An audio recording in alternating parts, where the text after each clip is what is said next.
During tonight's first night of Democratic debates in Detroit, each candidate was given a minute to make opening remarks and another minute to make closing remarks.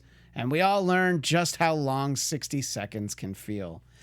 Also during tonight's debate, Amy Klobuchar said that there were people who voted for Donald Trump in 2016 who were not racist. Sounds like somebody doesn't want the Democratic nomination. Tonight we realized just how dedicated Bernie Sanders is to paying his employees $15 an hour, clearly having the best paid and most loyal audience plants in the entire debate. Bernie Sanders also promised that Medicare for all will be better than hard-fought union health insurance and will include coverage for dental, hearing aids, and eyeglasses. All the things you apparently will need if you're the Democratic nominee. The issue of health care came up repeatedly during the debate, and I'm sure everyone was comforted by the fact that Democrats essentially reminded us, if you like your health insurance, you can keep your health insurance. The Trump Report debate special starts now. You're tuned in to AfterBuzz TV, the ESPN of TV talk. Now, let the buzz begin. That's right, Detroit Rock City was where it was at tonight. Night one was very exciting. Well, more exciting than last time. Yes, Democratic debate. Sure. I'm Christian Bladt, joined by the ladies of the Trump Report, Tamara Brown. What's up? How's it going, everybody? And I believe that's the Tiffany from the 80s. And Chelsea I think it's more Galicia. Janet Jackson. Hello. Well, you know, that's how you see the world. This is how I see the world. I'm with you on Janet. Oh, there it was. See, well, Let's debate about this. Here's the beauty is that we can use that again tomorrow night because tomorrow night's debate's also in Detroit. So thank you for that, Ryan in the booth.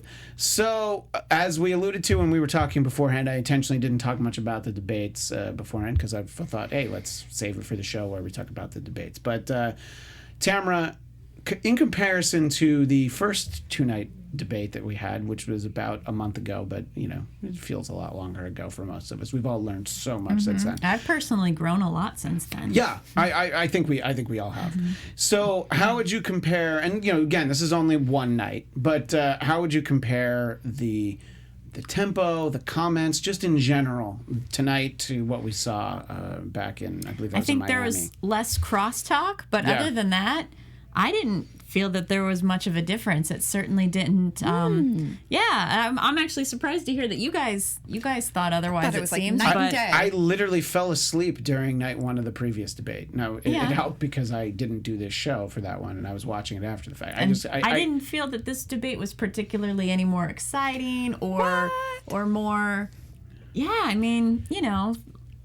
I guess, are we comparing night one to night one? Like, well, I don't know. I suppose that's only fair, but you know, it's not exactly the same people. Just I had a different feeling after those first two nights. And me personally, in terms of how I felt afterwards, I felt the same from the last ones and this one's. In that I'll save it until we go into longer. But Chelsea, I heard a lot of issues brought up tonight and a lot of comments that sounded like they were speaking to you in particular. Oh, yes. Maybe they were that's why talking I liked about, it so much. You know, the inequality in that's wealth one thing and I was money going in to say politics. is how I didn't feel they were talking to me. But well, they were talking to Chelsea. It's because tomorrow night they're going to talk to you. Tonight they talked to Chelsea. Yeah.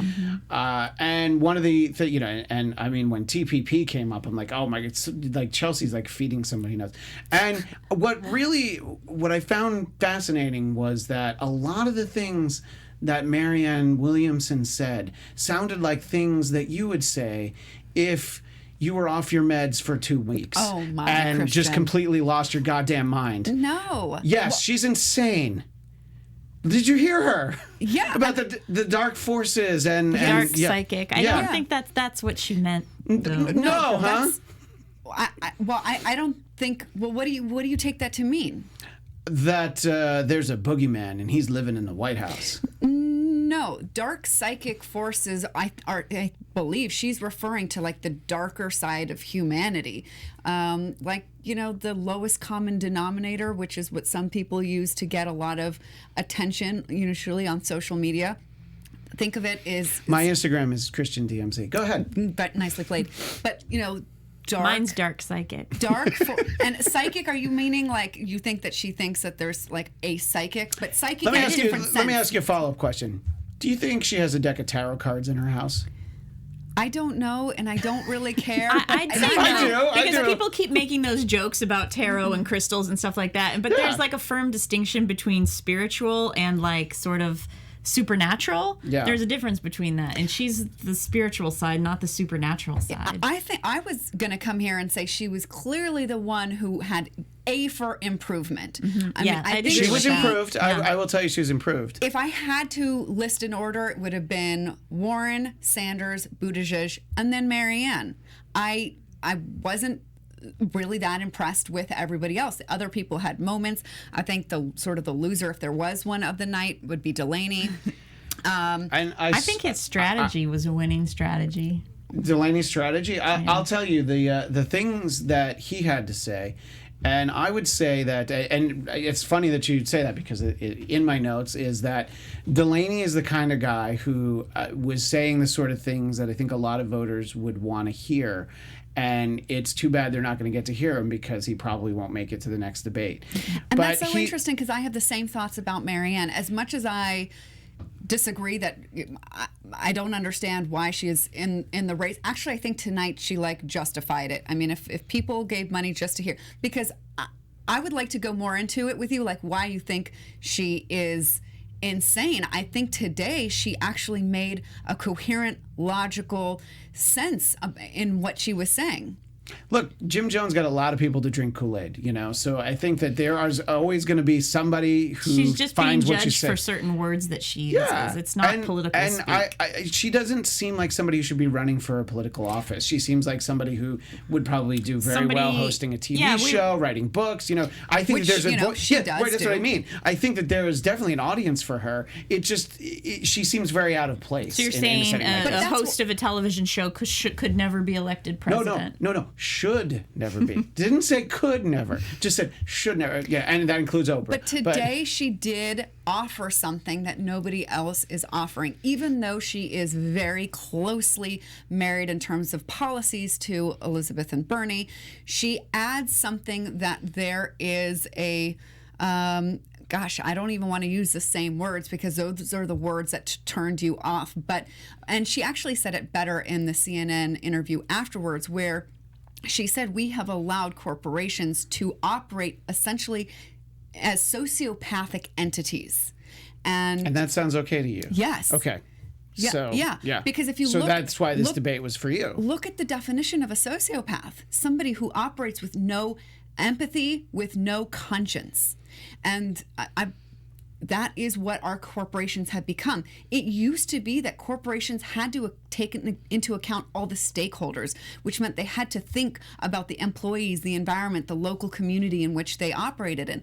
Now they only owe an obligation to the shareholders, as in who owns the stock. So who they have to care about is very limited, and what those people care about is very limited. It's only profits. So that takes out any conscience, any heart, as she was putting it.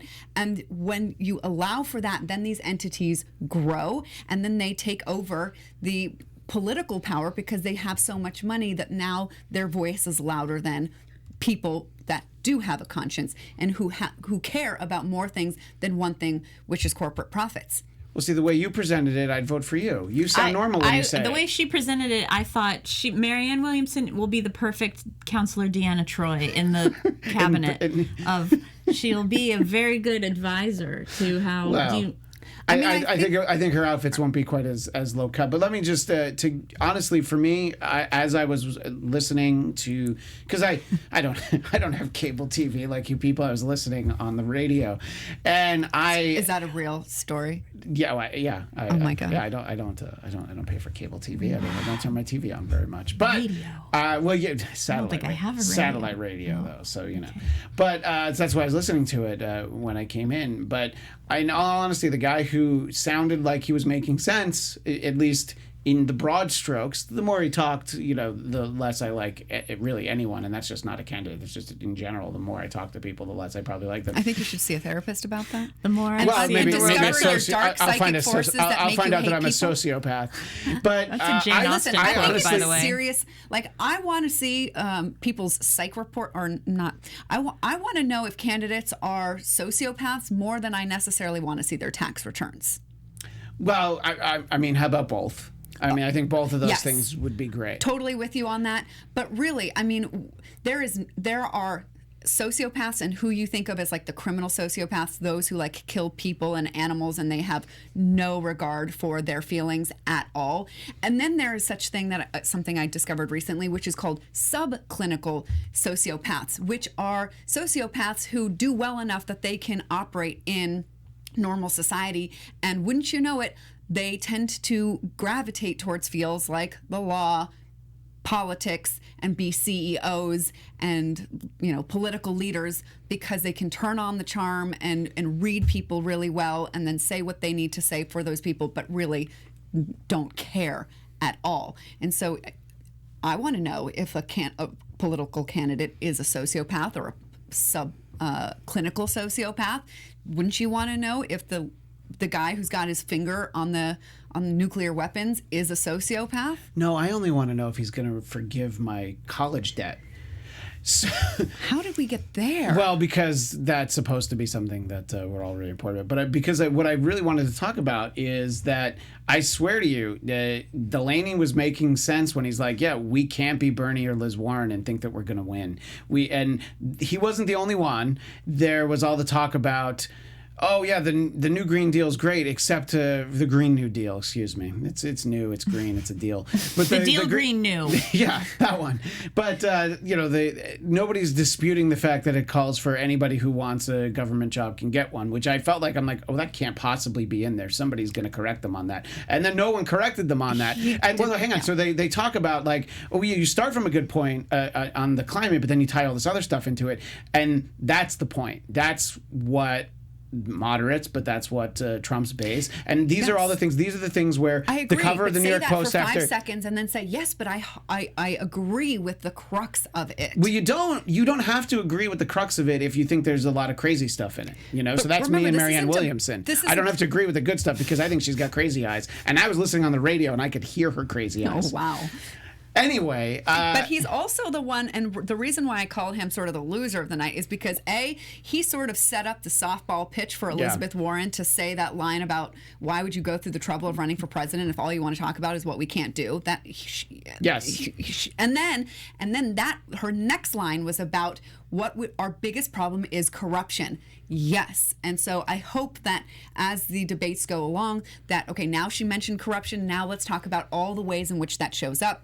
Campaign finance, the revolving door, and then she offers more solutions. But what I think really made John Delaney, the guy that I was like rolling my eyes at, is in his closing remarks, he said, Trump is a symptom of a disease of divisiveness. No, dude, you're missing the forest for the trees. The divisiveness is another symptom of the problem. And the problem, again, is the role of money in politics that has been seized upon by sociopathic entities that we call corporations. And that's what those forces are what causes the divisiveness. It's not that we just decided to be divisive. So he just, I like that he tried to name the problem and wasn't just, we should do this, we should do this. I think it is important to name the problem of what we have. He just named the wrong one. Well, I think, the next person who donates to Delaney's campaign after the debate will probably be the first. So, I don't know how much it's really going to have helped him tonight. Yeah, 64 million, right? Or was it billion that he has? No, Yeah, well, 64 million. He only has 64 million, and No, he thinks maybe he it should was- run for president. maybe it was If he has 64 64 billion. billion, then he should run for president. But I don't think you should run for president with only a measly $64 million. What I also wanted to talk about was an issue that came up a lot, was this Medicare for all, and I think there were some differences of opinion on there. And Bernie Sanders lost me, well, years ago, but specifically when he's talking about, when you make any comparison to our having a national health care and to what they have in Canada, because Canada has what, the population of Texas over a landmass that is you know. So corporations do this thing called scaling all the time. Okay. Why can't a government program be scaled?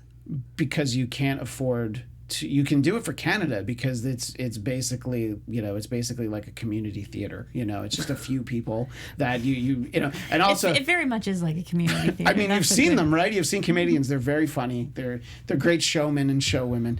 But to compare, you know, and look, it's not just me. I think a lot of people are going to be like, oh yeah, Canada, the country where when they need really specialized procedures, they pay out of pocket and come to the United States because the waits are 2 or 3 years in Canada under their nationalized health care. You know, a friend of mine, actually a past guest on this show, Royal Oaks, his daughter married a Canadian, and she went to, and she was pregnant, and they were, you know, she was all expecting on, well, no pun intended, sorry. She had plans for how she was going to deliver and all this, and they told her, like, oh, it's not like that. You don't pick your doctor. Maybe you'll come in one more time before you give birth. And it was just a wake-up call for her that they just don't have enough people to give you the level of care you want. So it's great that it's paid for, but that's the point I think a lot of people were making, is you're going to tell people that you're going to get Medicare for all. And look, whoever the first one was that put it through the prism of, you know, this is Michigan, and we, you know, I'm very, everybody was trying to out pro-union each other. Like, I'm more pro-union than you are. I'm the most pro-union person on the stage. So they made the point that, like, look, if you're in the union, you have great health care. So now we're going to tell you that you have to get rid of that because you're going to get this Medicare for all. Not paying attention. Then Bernie says that it's better, and Jake Tapper tries to tell him, it's like, you don't know that. Yes, I do, because I wrote it. And it's like, all right, Bernie, settle down. You know, you just because Larry David plays you on TV doesn't mean you have to act like him. He said I wrote the damn thing. Yeah. Here's the thing, though. It wasn't if you Jake look at the Tapper. numbers, It was Jake. It wasn't Don Lemon. Jake was the one who said that. I thought it was a another candidate. A candidate said. Well, Jake tried to make the point. He said the candidate said, "You don't know that, Bernie. You don't know that," and he goes, "I wrote the damn thing." Yeah, Jake was trying to make a point, and then that's when he said it. But anyway, what were you going to say, Chelsea? I don't remember.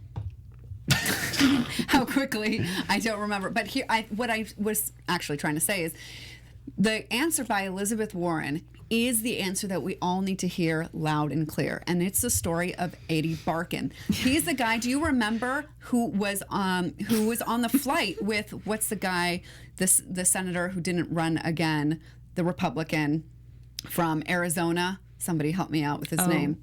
Yeah. Starts with an R.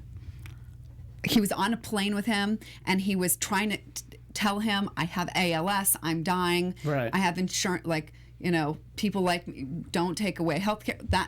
That's how I first heard of him. And he's a guy who's my age, and he has ALS, and he has good insurance, and he still has to fight for coverage for his $9,000 a month medical bills. So I think what most people don't understand, maybe in the unions who fought so hard for that health insurance, is that when stuff hits the fan, you're going to see how it's not that great.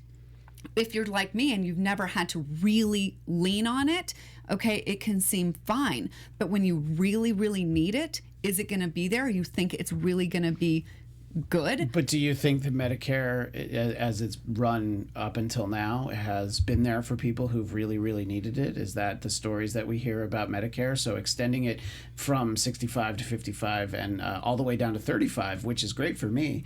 So I'd be happy to get it. But I have not heard stories of, like, my doctor, you know, I'm undergoing cancer treatment, or I have, you know, ALS and I need treatment and Medicare denied me.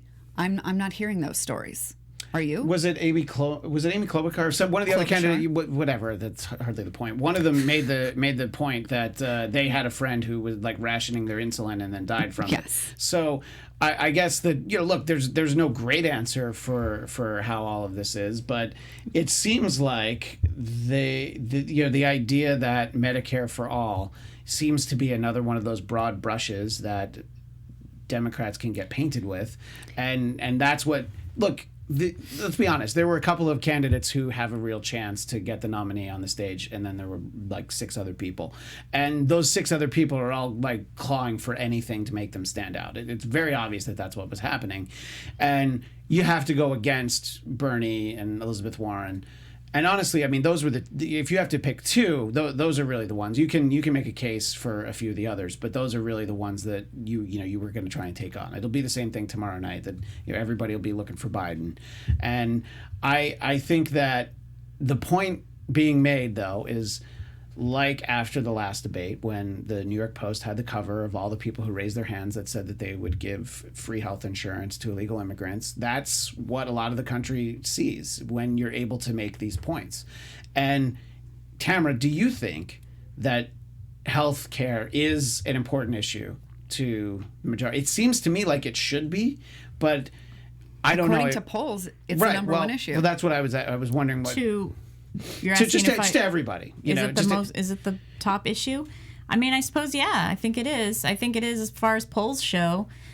When I said that this debate, I didn't really feel it was for me, is because in each of the ways that the candidates differ, I don't care either way. I can't imagine loving my insurance or a doctor so much. I've just never had that experience that I wouldn't care. Like, I can't even fathom the concept of like wanting to hang on to your own insurance and stuff like that. Like, that's how far removed I am from that sort of comfortability. So, but that being the case, like things like that were big sticking points between candidates, I had no dog in that fight, so I didn't care. So this debate was boring for me because I feel like the things that they were going back and forth on, I was fine either way. And so what were we saying? Are most Americans is this the most important thing? For sure, definitely one of them. I'm trying to definitely think. One of the most important issues. The reason why I brought it up, and I'll ask you the same thing, Chelsea, is that it's something that you almost never hear President Trump talk about. I mean, I'm sure there were promises as a candidate. It seems to be something that he doesn't feel like he has to really say anything about. I mean, I know he's already been elected. To his credit, he has tried.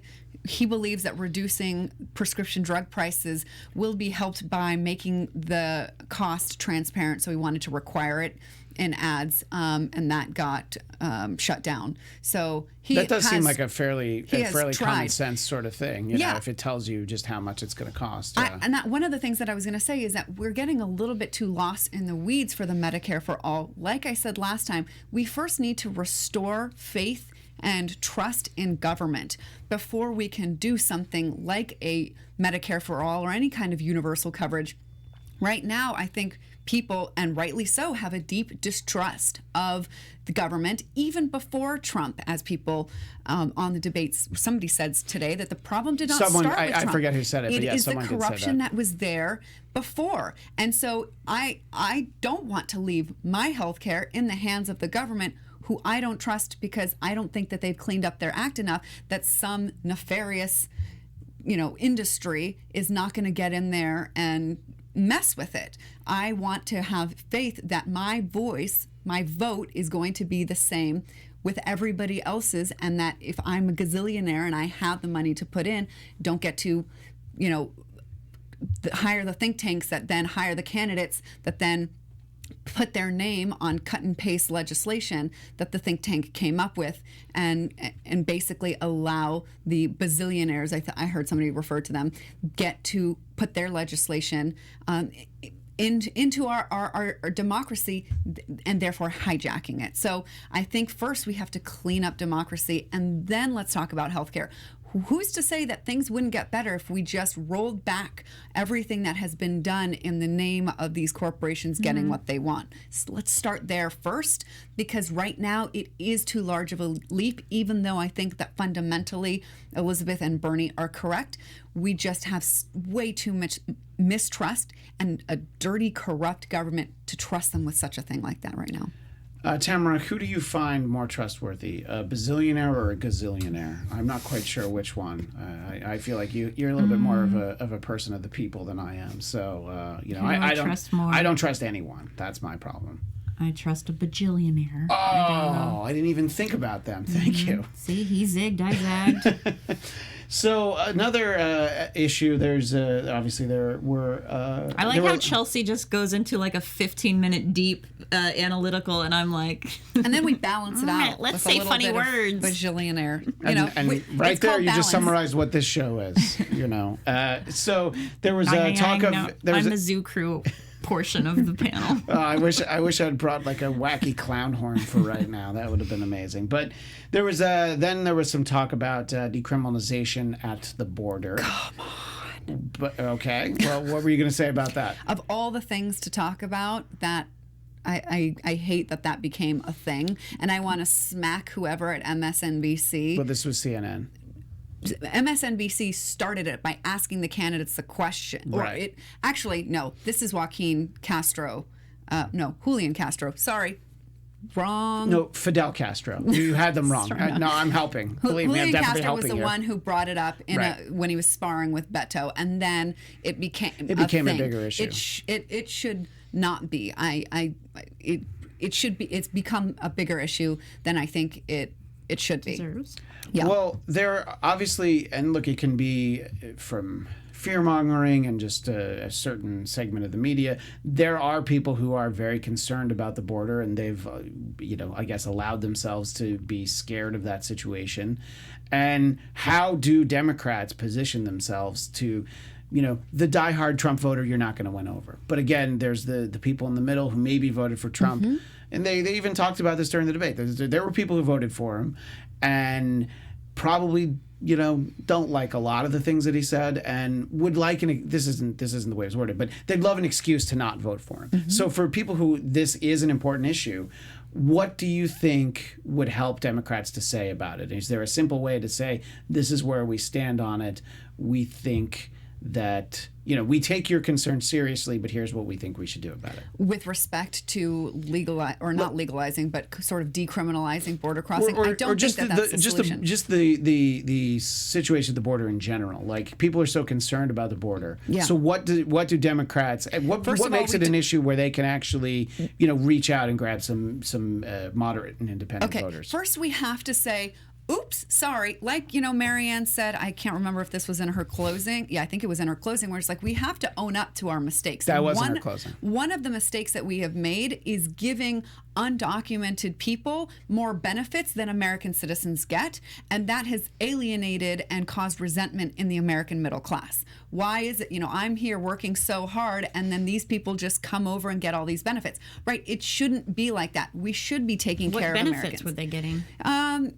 Medicaid or, food, things of that nature. So I hear that resentment. So we shouldn't be offering more benefits to undocumented people before we have taken care of our own. What we can only take care of our own when we clean up the corruption that's got us unable to, because we've got too many industries like, Marianne mentioned, we've got agriculture. I don't know if she was the one who mentioned, but we have insane subsidies for like the agricultural industry, and we give up so much money away to the military contractors. All this money is being sucked up by these industries that then there is very little left over to take care of the basics that Americans need. So we do ourselves a disservice by like being uber generous to people from other countries when we're not yet taking care of our own. And it's not because we can't do both. It's because we have not cleaned up our house enough to have money spread to where it should be, and instead of being sucked into those industries that are taking too much of it. Tamara, sort of a similar question. What do you think that is in line with the Democrats' approach to immigration? Is something, again, you're not getting, the reddest state Trump voter on board, but somebody who doesn't, who could be swayed to, not vote for Trump, and this could be an issue that is important to them. It seems like the subtle differences were whether or not to make the criminalization of crossing the border what are the levels of crime? A civil crime versus what is it currently? A civil offense versus a criminal offense. A civil offense versus a criminal offense. That's how they differed, it seemed to me. It was just on that. Yeah. So So, to persuade I think maybe somebody who is a Trump voter would be fine with it. A lot of them would be okay if it were a civil offense. I do not think so. No? No, they want. They so don't want these of, people here because they think these people are taking their jobs and all this stuff. But all of them. Christian's asking about the further left of the Trump I'm supporters. talking about people who voted. I think they went Trump's because their resentments grew from feeling like there are these people that are getting more benefits than I am, because a lot of these benefits, if you are not at a certain level of the poverty line, you can't get them. So people feel like they work really hard, and but and like I if know they were some at of these that, people. like they're not it. To say that they're resentful of people who are getting benefits that it makes it sound like they're getting benefits that they're not eligible for. Yes, that is true. They get cut off because they make too much money. Yeah, but either you provide it to everybody, or you don't provide it until you've better taken care of the middle class. We have to better support the middle class. And when I agree, I'm just clarifying that it's not that they're getting benefits that Americans aren't. It's that they're getting lower class benefits that lower class Americans do get. Kind of. Middle class Americans wouldn't qualify for some of the benefits, and that's what is upsetting to them, that these people come over and they make very little money, so they qualify for Medicaid, things like that a middle class person has to pay for themselves. Somebody in my situation, but I pay $400 a month for something that I money. never use, and hopefully I never have to use, but somebody comes here and they get theirs for free. That just like somebody who is making their same level of salary would get those. Somebody who is making very little will get that. So Yeah. I work my tail off and I have to pay $400 a month. Somebody comes over here, sure, they work their tail off, but then they get it for free. So where's the fairness in that? And that is how we got some of those people who used to be more moderate, maybe even Democrats, and that's why they went Trumpian. But the person who's getting it for free, maybe they don't live somewhere like you do. Maybe they live in a tent on Hollywood Boulevard. Is that entirely possible? No, I think you would be surprised that there are some people that are. Well, see, that's your point. Your point is the one that I'm asking. Actually, is this is what people don't like about the idea of having, any kind of. You don't like the issue, but decriminalizing border crossings and giving free health care. We're not ready for that yet. In theory, in principle, I would agree with that, but we're just not there yet because we haven't cleaned up the mess here yet. We haven't put corporations and money in its place, in their place, in its place, and supported the middle class to be okay. So then now we can do things that make sense. And what makes sense is and when we started to do it, is to help the people in Honduras, Guatemala, El Salvador. I don't know if just sending money over there is the right thing, but certainly money helps. And I know that people don't really like that. Oh, why am I sending money over there? Well, because we effed up those countries pretty badly, and so that's why they're all wanting to come here. So if we can at least help remedy some of the damage that we did, maybe they wouldn't need to come over here. But another form of reparations. Well, and that would be something that I think a lot of voters don't really care about, the fact that in decades past, our federal government did something to screw over these countries that want to come in here. They're like, yeah, okay, but they're coming now, and look what's happening here, so let's do something about what's happening now. Okay, but understand, I didn't invent Newton's third law of motion. What you put out comes. It's funny because I always thought you had. I really was considering. Well, thank you for giving me Chelsea's that. Third law. But this is what our parents, I thought, teach us when we're young. Our actions have consequences. Some of the times, mine were like free-range parents, but I know what you're saying. There are other people's parents who probably there are consequences, and they talk about all the time unintended consequences of this, that, and the other. Well, that is a consequence. So we have to be adults and deal with the consequences of our actions. There are a lot of other things that I'm hoping to get to, but there's not a ton of time, and I wanted to talk about something that I didn't realize that this was something that Elizabeth Warren was a proponent of, but it might be one of the stupidest things I've heard in a long time, is to tell the world that we will never use nuclear weapons first. So go ahead and drop an atom bomb on us because we're not going to do anything first. How did this become a thing? Also, it was there and they talked about it. It came up and I couldn't believe why. I mean, because they knew that she believed it, and they knew that somebody like me would hear it and be like, "Wait, that doesn't sound smart. That's like, so listen, we've got a lot of guns, but don't worry, we don't put any ammo in them. They're kind of just for show. Go ahead and shoot us. It's fine. We are not going to do anything." Wait, that's not what she said. No, she said that's how shoot us, we can retaliate. Yes. You can retaliate, but you can't be tough, and you're not. No one's afraid of you. And who was it? It was Governor Bullock of all people made the point. Is like a lot more countries seem closer to having nuclear weapons than used to. So to tell them like, if we feel like you might be ready to do something, don't worry, we're not going to really do anything about it. You go ahead and send your dirty bombs our way. We're not going to do anything about it.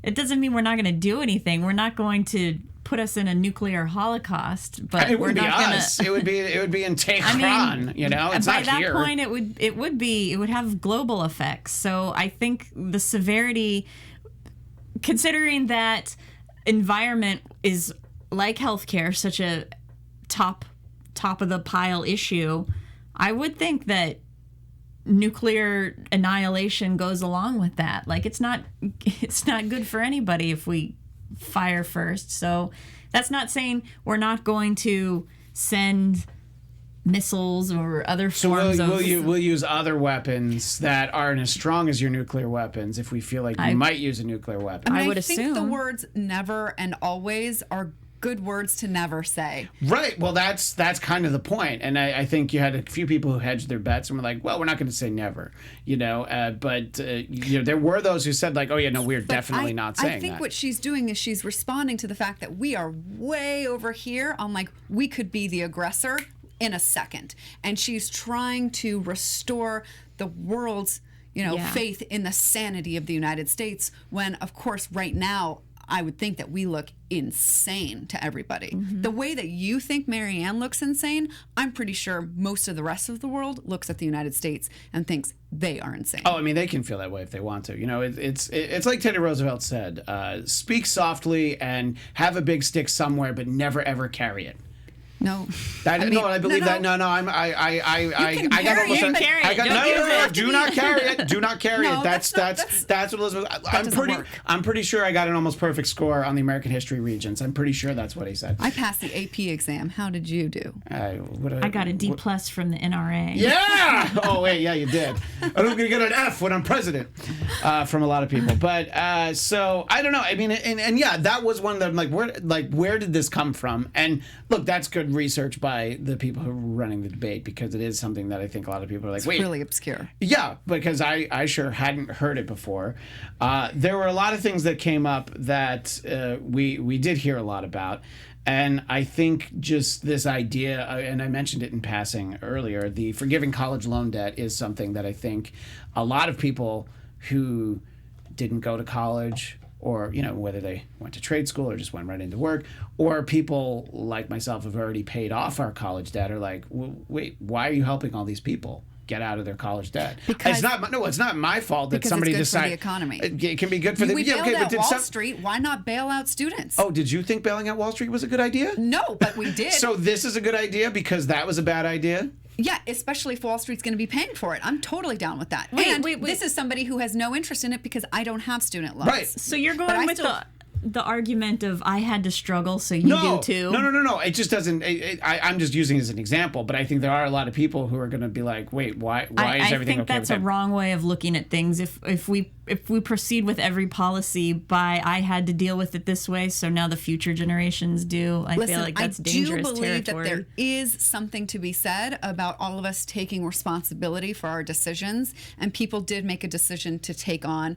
That's the next thing I was going to say. Is like, just because you got into Harvard, but you couldn't afford the tuition, doesn't mean you should go. And Okay, but here's the thing: It's is 'cause I that didn't get into Harvard. it was marketed to people as like, no problem, you're gonna go, Yeah, and you're gonna that's make true. a ton of money when you get out. It's gonna be no problem. But that is because we had like predatory student loan lending. So we have to balance. Yes, people need to be responsible for their decisions. So should they get entirely off the hook? I don't necessarily think so. Maybe they should pay some back. But I think philosophically, I do believe that it is good for the economy if we lift the load off of people with so much student debt. Well, it's sort of a synthesis of some of the ideas. I think that to get your college loans paid off, some kind of volunteering or service, something like that, Absolutely. Yep. you shouldn't just get a check, and I don't hear that. If that's part of the policy, that would be what? Plenty of people were, and I do, like Buttigieg was saying. Well, he only wants to give it to people for 2 years. He doesn't want to give you 4 full years of college. He said that tonight. I thought that was Beto. No, Beto is for 2 year. But I'm pretty sure it was Mayor Pete, but we can't check the tapes. So. Yes, sure. If you want to serve in our military, if you want to serve in some kind of Teach for America it doesn't type deal. bother me if you're doing something to earn it. That's kind of what the overall point is, and I think people don't hear that. So if everybody has some variation I think in that, we have. People say expand the number of occupations that qualify for forgiveness. I'm down with that. But we cannot get away, we cannot end this show without talking about some of the great lines. One of my favorite being from, as we were talking, Mayor Pete, who said, "Whoever oppresses the poor shows contempt for their maker." So using the biblical language I did think that was against nice. those who are against a higher minimum wage. And actually, I'm not even fully for a higher minimum wage just as a random number that we keep increasing. I think it should be tied to something else. I don't know what that is. I'm sure there's people much smarter than me that have a good idea on that, but I thought it was a great, great line. One of the points that Amy Klobuchar made during... my goodness. Bashar. Yes. Do you think that at this point I'm going to say it right? I'm hoping. No. But she talked about how people in Flint, Michigan are still drinking bottled water. I don't see the problem. Everybody in Los Angeles drinks bottled water. So really, we don't why shower with it, and that is... Speak for yourself. You don't shower with it. I would never turn on my tap to shower. That's I drink disgusting. tap water.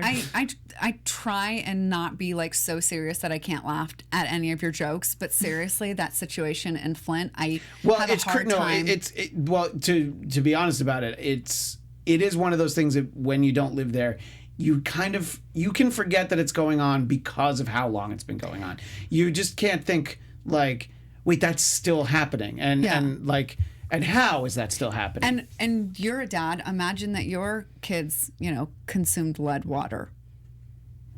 Would it make them fall asleep easier? Oh my God. I don't think that you would be, taking it so lightly. And I one of the things I really appreciate about this show is that we try and balance this. Clearly, I'm not bringing the jokes, but I have a hard You've had time. a couple. In 3 years, you've had probably 3 jokes, so that's pretty good. Actually, I think I've just set myself up for them. That's true. true. The wall at the southern border, the IUD is the only kind of. We do remember. We remember all 3 of them. Your greatest hits. Right.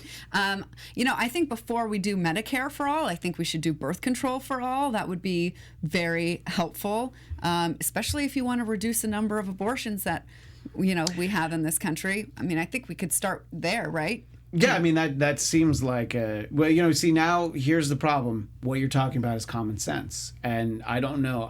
There's plenty of room for money in politics, but Tamara, is there room for common sense in politics? I'm just thinking like the same question. Birth control for all. It's things like that are so. I saw some meme recently that was just like people are calling Bernie and Warren and the squad like extreme leftist, but how so not extreme left it is. Like things like birth control for all. What is that super left? Yeah, or something? or like what? Why? Like Well, so I mean, when you use it like birth control for all, that seems like wait, so you're making everyone take it. No, so, Yeah, so what it's you're some kind offering, of but it eugenics could be sure, sort of it could thing. definitely be. No, you didn't intend I it know that that's way. not how it sounds. But the I'm just saying- perception could be that. Yeah. So the idea is it's provided for all. Should you choose to use Exactly, it? exactly. Yeah. I know that's what you meant. Yes. I'm just saying the way that it sounded. But anyway, just going to the point of like how ridiculous it is that they're pinned to be so far left when in the grand scheme of things, it's really I mean, I think that they're not further left of middle. But they're further. I mean, I think a lot of things that they are further left than just other Democrats. Like The ones who are Republican light. well, I mean, there were several comments. I mean, both Elizabeth and Marianne made comments about, why do you guys call yourself Democrats if you're so opposed to, having government help people, and fighting for all the reasons why we can't do it. I mean, I understand some of them have legitimate points against why some things may or may not be workable, but then instead of getting stuck on those, mention them, yes. So you could say, okay, without that, the rest of it I think is good or something. But instead, they just spend so much time on why things won't work. Instead of spend 5 seconds, say what part you don't think will work and why not, and then what is your big, bold idea? And everybody say, I'm the most union-oriented, I'm the most progressive. there was a lot of that. It's just, blech. And so That's a much very of the technical term. naming.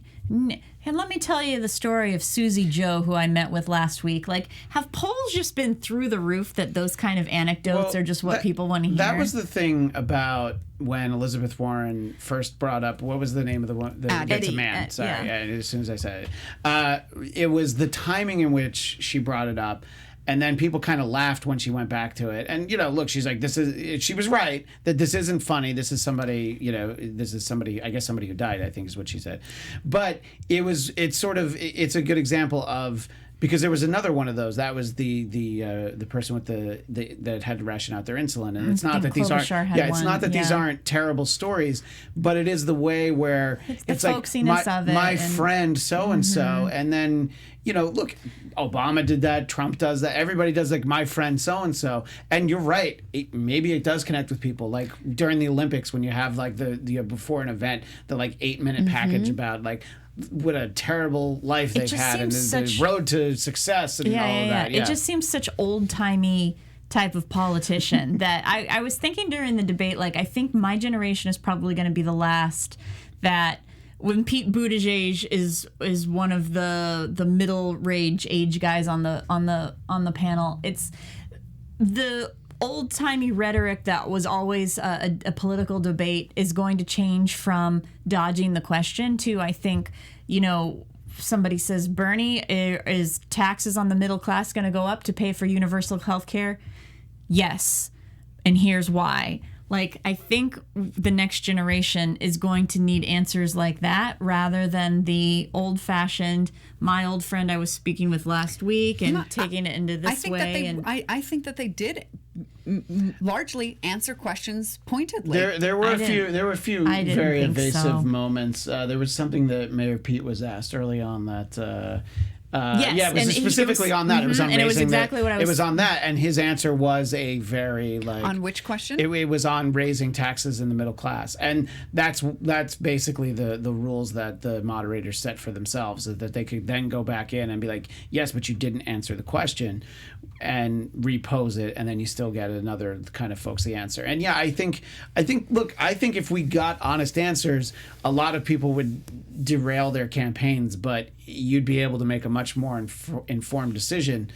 And I don't know, maybe just one of the debates, everybody can just answer the questions. I guess what I'm saying is it's not so much a matter of I'm not saying, politicians are going to be more honest in the future. That's not what I'm saying. I'm saying, well, maybe if we found out if they were sociopaths or not, maybe they would be.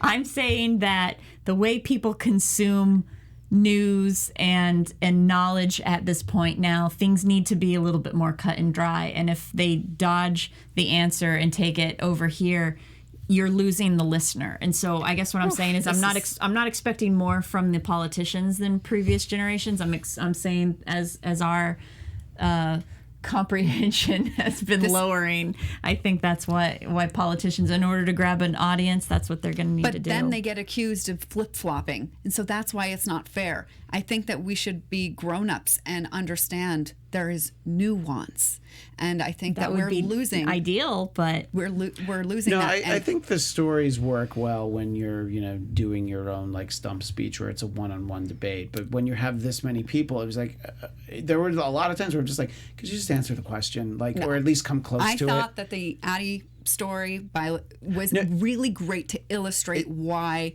letting unions keep their it's a great good health story. insurance is I not. think she didn't pick the right time to use it because she did, she annoyed the moderator, which who cares about that, but she did. And then the crowd did laugh at her for bringing it up because it was like, okay, back to this now. Laugh. Yeah, see, and I honestly think that might be the difference in the fact that I was listening to it instead of watching it because No, she got they really laughed. mad that people. She said it's not funny. Yeah, and when she then goes on to explain, you're like, okay, it's not funny. It was funny that you were trying to bring something up that that wasn't fitting into wasn't the conversation. Subject. It was that the cheesiness of it. Of she started out to saying, last week I was visiting with my friend Addie, and then got interrupted, and then went back to I needed to return back to my friend because Addie, it was a question and then that didn't have anything it was to do with funny. it. Yeah. It was funny. If she had said, I want to go back to talking about a specific instance of how this can work for you. Like, if she had said it that way, it wouldn't have gotten a laugh. But and finally, please let me say the line of the night that when Pete Buttigieg said in his closing that he wanted, I can't even find the quote, but it was something that he wanted to have for Trump to have such a resounding defeat that it shook the conscience back into Republicans. He said it would reunite Republicans with their conscience. I thought, that was, wow, It that's is a good line. line. No, I mean, he's brilliant.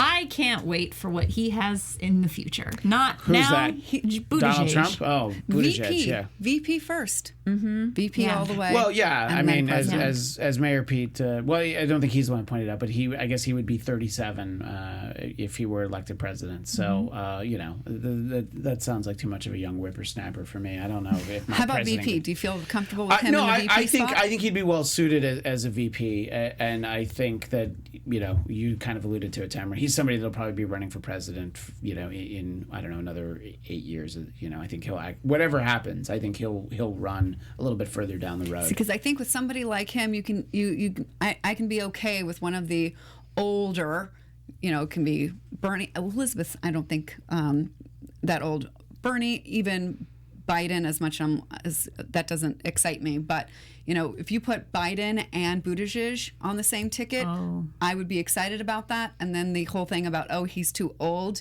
is like, whatever. Okay, if something happens, we got Buttigieg, and we feel good about that. Anyway, that's That would all be a good ticket. that is all for tonight. Thanks to everybody in the chat. We appreciate having you there, and they were having a spirited conversation. We'll be back.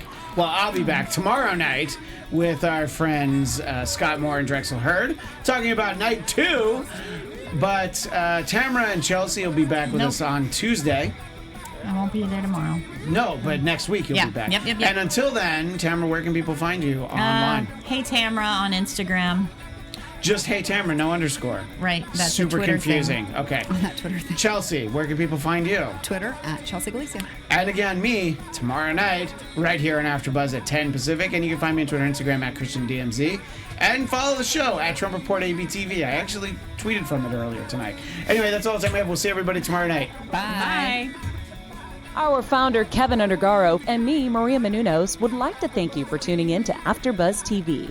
Remember, we're not just the first, we're the biggest in the world, and we're the only destination for all your favorite TV shows. Whatever you crave, we've got it. So go to AfterBuzzTV.com and check out our lineup. Buzz you later. The views expressed herein are those of the hosts only and do not necessarily reflect the views of AfterBuzz TV or its owners or